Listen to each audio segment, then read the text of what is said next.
ಕಳೆದ ಭಾನುವಾರ ಬೆಂಗಳೂರಿನ ಮಾಕ್ಲಿಯಲ್ಲಿ ಅಗ್ನಿ ಅವಘಡ ಸಂಭವಿಸಿತ್ತು.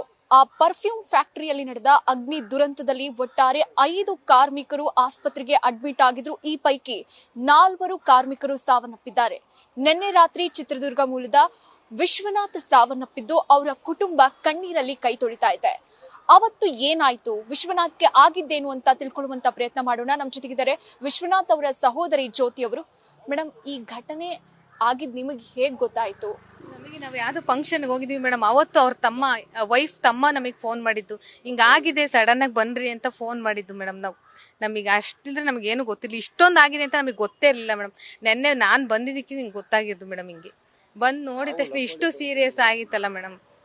ಇವಾಗ ಆ ಕಂಪನಿಯವರು ನಿಮ್ಮನ್ನ ಏನಾದ್ರು ಸಂಪರ್ಕ ಮಾಡಿದ್ದಾರೆ? ಯಾರು ಬಂದಿಲ್ಲ, ಏನು ಕೇಳಿಲ್ಲ ಮೇಡಮ್. ಅವ್ರು ಬಂದು ಕೇಳಿ ಟ್ರೀಟ್ಮೆಂಟ್ ಏನಾದ್ರು ಕೊಡ್ಸಿದ್ರೆ, ಇಲ್ಲ ಬೇರೆ ಹಾಸ್ಪಿಟ್ಲಿಗೆ ಕರ್ಕೊಂಡು ಹೋಗಿದ್ರೆ ಬದುಕ್ತಾ ಇದ್ನೇನೋ ನೋಡ್ಬೋದಿತ್ತಲ್ಲ. ಅವ್ರು ಎಲ್ಲಿ ಬಂದ್ರು ಮೇಡಮ್? ಬಂದಿಲ್ಲ ಅವರು. ಈಗ ವಿಶ್ವನಾಥ್ ಅವರು ಒಬ್ಬರೇ ಆಧಾರ ಸ್ತಂಭವಾಗಿದ್ದು, ಈಗ ಅವ್ರ ಕುಟುಂಬದ ಆರ್ಥಿಕ ಸ್ಥಿತಿಗತಿ ಹೇಗಿದೆ? ತುಂಬಾ ಮೇಡಮ್, ತುಂಬಾ ಕಷ್ಟ. ಅಂದ್ರೆ ನಾವು ಜೀವನ ಮಾಡೋದು ಬಹಳ ಕಷ್ಟ. ಅಪ್ಪಂಗೆ ಸ್ಟ್ರೋಕ್ ಆಗಿದೆ, ಅವ್ರೇನು ಕೆಲಸ ಮಾಡೋಂಗಿಲ್ಲ. ಅಮ್ಮ ಅವ್ರು ನೋಡ್ಕೊಂಡು ಅವ್ರ ಮನೇಲಿ ಇದ್ದಾರೆ. ನಾವಿಬ್ರು ಹೆಣ್ಮಕ್ಳಿದೀವಿ ಅಷ್ಟೇನೆ. ನಮ್ಮ ಅಕ್ಕಂಗೆ ಗಂಡ ಇಲ್ಲ, ಅವಳು ದುಡ್ಕೊಂಡು 5,000 ಸಂಬಳದಲ್ಲಿ ಅವಳು ಜೀವನ ಮಾಡ್ತಾ ಇದ್ದಾಳೆ. ಅವರಿಗೆಲ್ಲ ಅವ್ರು ನೋಡ್ತಿದ್ದಾರೆ ಮೇಡಮ್. ಇವನೇ ನೋಡ್ತಾ ಇದ್ದ. ಅವ್ರಿಗೆ 2 ಹೆಣ್ಮಕ್ಳಿದಾವೆ, ಅವರನ್ನು ಇವನೇ ನೋಡ್ತಾ ಇದ್ದ, ನಮ್ಮ ತಮ್ಮನೇ ಅವನು. ಅವಾಗ ನಾವು ಒಂದು ಇದಕ್ಕೆ ಹೋದ್ವಿ, ಇಲ್ಲಿ ಲಕ್ಕೊಳ್ಳಿಗೆ ನಮ್ಮ ಫಂಕ್ಷನ್ ಇದ್ದು, ನಮ್ಮ ಇದು ಒಂದು ಗೃಹ ಪ್ರವೇಶ ಇತ್ತು, ಅಲ್ಲಿ ಹೋದ್ವಿ. 11 ಗಂಟೆಗೆ ಇವನಿಗೆ ಆಗಿದೆ.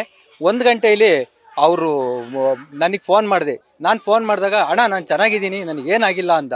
ಅವಾಗ ಅಲ್ಲಿಂದ ಅವನು ಸ್ಕೂಟಿ ತಗೊಂಡು ಮಾದನಾಯಕನಹಳ್ಳಿ ಹಾಸ್ಪಿಟ್ಲಿಗೆ ಅಡ್ಮಿಟ್ ಆಗಿದ್ದಾನೆ. ಅಡ್ಮಿಟ್ ಆಗಿ ಅವನ ಹೆಂಡತಿಗೆ ಫೋನ್ ಮಾಡಿದ್ದಾರೆ.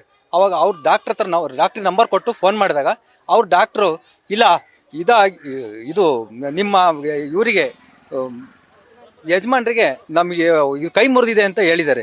ಅದೇ ತಕ್ಷಣ ಅವರು ಸಡನ್ಲಿ ಬಂದು ನೋಡಿದಾಗ ಎಲ್ಲ ಮೈ ಎಲ್ಲ ಸುಟ್ಟು ಎಲ್ಲ ಇದಾಗ್ಬಿಟ್ಟಿದೆ. ಆವಾಗ 1.5 ಗಂಟೆಯಿಂದ ವಿಕ್ಟೋರಿಯಾ ಹಾಸ್ಪಿಟ್ಲಿಗೆ ಅಡ್ಮಿಟ್ ಮಾಡಿದ್ದಾರೆ. ಆ ಕ್ಷಣ ಯಾರು ಇವತ್ತಿಗೂ ಯಾರೂ ಬಂದಿಲ್ಲ ಮೇಡಮ್. ಯಾರು ಏನು ಅಂತ ಅವ್ರು ನೋಡೋಕ್ಕೂ ಬಂದಿಲ್ಲ. ಅವ್ರು ಎಂಥ ಫ್ಯಾಕ್ಟ್ರಿ, ಒಬ್ಬ ಮನುಷ್ಯನಿಗೆ ಒಂದು ಮನುಷ್ಯತ್ವಕ್ಕೆ ಬೆಲೆನೇ ಇಲ್ವಾ? ಏನೇ ಇದಾದ್ರೂ ನಮ್ಮ ತಮ್ಮನ ಕಳ್ಕೊಂಡು ನಾವು ದುಃಖದಲ್ಲಿದ್ದೀವಿ ಮೇಡಮ್. ಇವತ್ತು ಅಷ್ಟೆಲ್ಲ ಇದು ಮಾಡಿದ್ರು ಯಾರು ನಮ್ಮನ್ನು ನೋಡಕ್ ಬರ್ತಾ ಇಲ್ಲ. 2 ಮಕ್ಕಳಿಗೆ, ತಂದೆಗೆ, ತಾಯಿಗೆ ಎಲ್ಲರಿಗೂ ಆಧಾರ ಆಗಿದ್ದು ಅವನೇ ಮೇಡಮ್. ಇನ್ಯಾರು ಇಲ್ಲ. ಅವನ್ನೇ ಕಳ್ಕೊಂಡ್ಮೇಲೆ ನಾವಿನ್ನೇ ಹಾಕಿರ್ಬೇಕು ಮೇಡಮ್. ಇಷ್ಟೆಲ್ಲ ಆಗಿ ನಾವು ಕಳ್ಕೊಂಡು ದುಃಖದಿಂದ ನಮ್ಮ ಹಳ್ಳಿಲಿ ಇರೋದು ಮೇಡಮ್.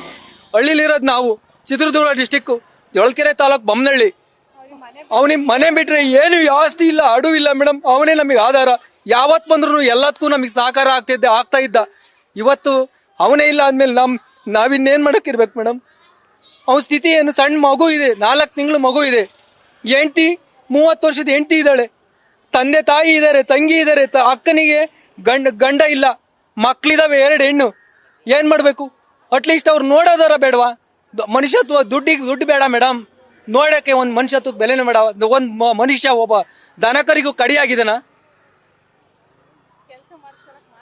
ಇದು ವಿಶ್ವನಾಥ್ ಕುಟುಂಬಸ್ಥರು ಹೇಳ್ತಾ ಇರುವಂತ ಮಾತು. ಅಂದ್ರೆ ಇಷ್ಟೆಲ್ಲ ದೊಡ್ಡ ಮಟ್ಟದಲ್ಲಿ ಅವಾಂತರ ಆಗಿದೆ, ಆದ್ರೂ ಕೂಡ ಕೆಲಸ ಮಾಡ್ತಿದ್ದ ಆ ಕಂಪನಿ ಅಷ್ಟು ನಿರ್ಲಕ್ಷ್ಯವನ್ನ ತೋರ್ತಾ ಇದೆ, ಮನುಷ್ಯತ್ವ ಕೂಡ ಇಲ್ಲ ಅನ್ನುವಂತ ಆರೋಪವನ್ನ ಮಾಡ್ತಾ ಇರೋದು.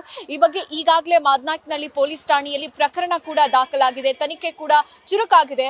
ಪೊಲೀಸರು ಕೂಡ ತನಿಖೆಯನ್ನ ಮಾಡ್ತಾ ಇದ್ದಾರೆ. ವಿಡಿಯೋ ಜರ್ನಲಿಸ್ಟ್ ಪ್ರಶಾಂತ್ ಜೊತೆ ಚಂದನಾ ಶೆಟ್ಟಿ, ನ್ಯೂಸ್ ಫಸ್ಟ್, ಬೆಂಗಳೂರು.